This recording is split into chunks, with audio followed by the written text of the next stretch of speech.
Opisyal na nagtapos kagabi ang 19th Congress. Emosyonal namang nagsama-sama ang mga senador para magpaalam sa mga kapwa senador. Si Daniel Manalastas sa sentro ng balita. Nag-adjourn na kagabi si Nidye ang 19th Congress at kasabay niyan may mga senador na natapos na rin ang termino para manilbihan bilang senador.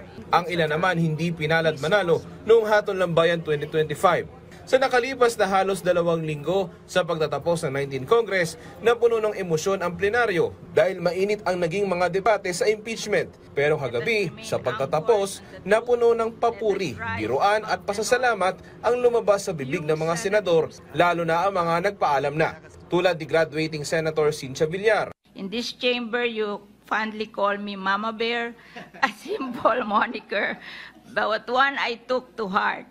To be Mama Bear meant being firstly protective, genuinely caring, and always dependable. I saw it as a gesture of trust and respect and a reminder to always show up, give my best, and look out for those around me.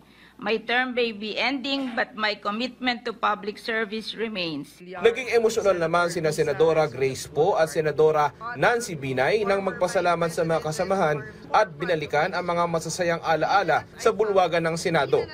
Serving as your senator has been a humbling experience. Go, Mama! Uwi na ako para sa pinakamahal kong papel, ang maging ina at asawa. Sa mga Pilipino, maraming salamat po sa inyong tiwala.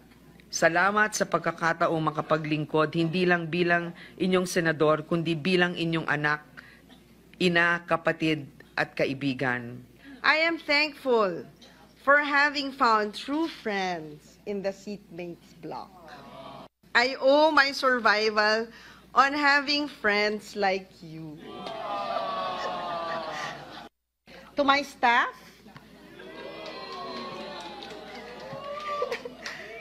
who have kept me company on this journey like a family. We have gone through the ups and downs and sideward lurches of work amid ever-changing times. I came here with good intentions, armed with a notion of how to apply the teachings of my father, a lifelong public servant. Ang kilalang mahusay naman sa pagdedebate at pagbusisi ng mga panukalang batas, resolusyon at mga panukala na si Senate Minority Leader Coco Pimentel, pinalakpakan sa plenaryo ng mag-valedictory speech. Our Minority Leader, ang kokote ng Senado, Senator Aquilino Coco Pimentel III. Our distinguished Minority Floor Leader, Senator Coco Pimentel, Thank you.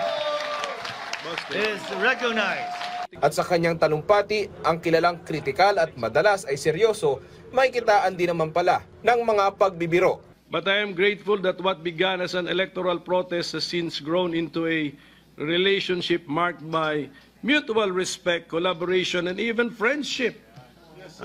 A reminder,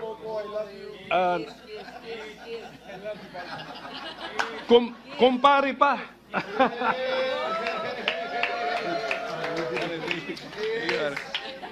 So a reminder that in the end, we are all here to serve the Filipino people.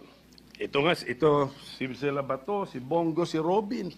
May kaso pa nga kami. We are fighting over a political party. And because of that, I have been forced to look for another political party. So party mates ko na, Tita Cynthia, Amy Marcos, Mark Villar, Pia Cayetano. So I really have, I believe I have personal relationships with all of you. Salamat for debating with me. I learned a lot from using my kokote. Kung meron pong nasaktan sa aking mga kilos, nasabi, actions or na-file, I beg for your understanding. And I pray that with the passage of time, you will find it in your heart to forgive me. Binalikan naman ni Senador Bong Revilla ang mga mapapait na sinapit ng kanyang karera pero iginiit na tumindig para sa taong bayan. With one hand on my chest, I can confidently say that we gave them nothing less than our all. Hindi para sa papuri o pagkilala, ngunit bilang pagtupad sa sagradong tungkulin ng ating sinumpaan sa ngalan ng serbisyo publiko. Hindi na nakapagbigay ng valedictory speech si Senate Majority Leader Francis Tolentino pero pinaabot ni Senador J.V. Ejercito ang kanyang mensahe ng pasasalamat. Bago naman mag-adjourn ng sesyon, niratipikahan din ng Senado ang committee report ng panukalang i-reset ang barangay at SK elections. Daniel Manalastas para sa Pambansang TV sa Bagong Pilipinas.